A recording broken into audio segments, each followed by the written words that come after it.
Herkese merhabalar arkadaşlar. Uzun süre sonra tekrardan YouTube'a içerik çekmeye karar verdim. Bu seferki biraz farklı. En son çektiğim eğitim içeriği kapacaydı. Video, görüntü, edit, sinema üzerine bir konsept yapmıştım. Bir süredir aklımda olan bir konsept daha vardı. 3D, sahneleme ve sinematik sahne nasıl oluşturulur? Sinematik ışık, sinematik kamera kullanımı, sinematik kamera hareketleri. Bunun nasıl olacağına dair bir süredir bir planlama yapıyordum. Ortalıkta çok kötü içerikler var. Yani sadece eğitim içerikleri değil, Hintli arkadaşlar her yere ele geçirmiş ve çok kötü içerikler çıkıyorlar maalesef. तो hello guys welcome to my channel evil rocks animation. आप सभी का स्वागत है हमारे YouTube। Tabii ki YouTube global anlamda çok büyük destek sunuyor 3D artistlere, bu alanda çalışma yapmak isteyen arkadaşlara. Benim istediğim şey şuydu, uzun süredir düşündüğüm şey şuydu. Bu konseptleri biraz böyle hap, trik olaraktan, yani aradığınız şeyi hem benimle interaktif olaraktan, yani yorumlara veya sosyal medya adreslerinden bana ulaşaraktan sorduğunuzda uzun bir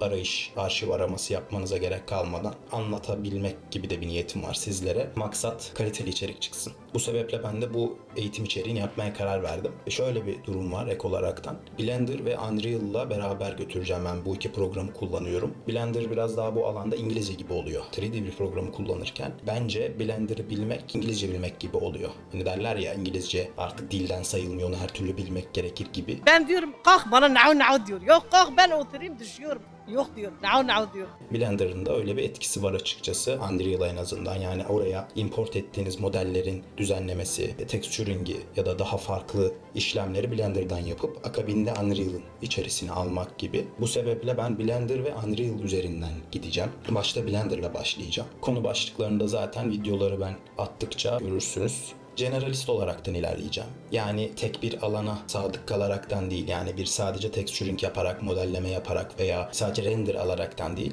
bütün bu alanlardan parça parça her birini düzgün şekilde kullanacağız, Hintli arkadaşlara yedirmeden. Bu sebeple ben hem Türk içerik üreticilerinin, Türk 3D artistlerin, ki çok başarılı isimler var, bu alanda da yeni başlayan arkadaşlara yardımcı olmak istiyorum. Hem de yarın bir gün belki bir sektöre girdiğinizde bu alandan bir şeyler yapmak isterseniz neyi nasıl olduğunu kendimce sizlere aktarmak istedim. Bu yüzden de bu eğitim içeriğine başlamadan önce bu info videosunu çekmek istedim. Benim yaptığım çalışmaları zaten kanalımdan ve sosyal medya hesaplarımdan görebilirsiniz. Benim buradaki esas maksadım, demin de söylediğim gibi, generalist olarak ilerlemek isteyen arkadaşlara hem her alanın kapısını bir gösterip ayrıntılı ilerlemek isterlerse onlara bir ön ayak olmasını istedim. Bizim genel olarak sahnelerde duracağımız 3 ana unsur olacak. Bunları istediğiniz her alanda, istediğiniz her programda, günlük fotoğraf çekimlerinizde, video çekimlerinizde hepsinde kullanabilirsiniz. Sonuçta kamera tek, kadraj tek. Bunu göz sağlıyor bir noktada. O yüzden bizim üzerinde duracağımız bu 3 alan: ışıklandırma, düzgün kompozisyon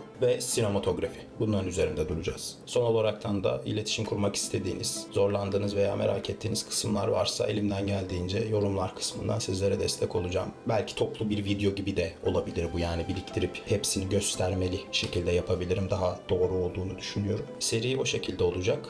Şimdiden başarılar diliyorum.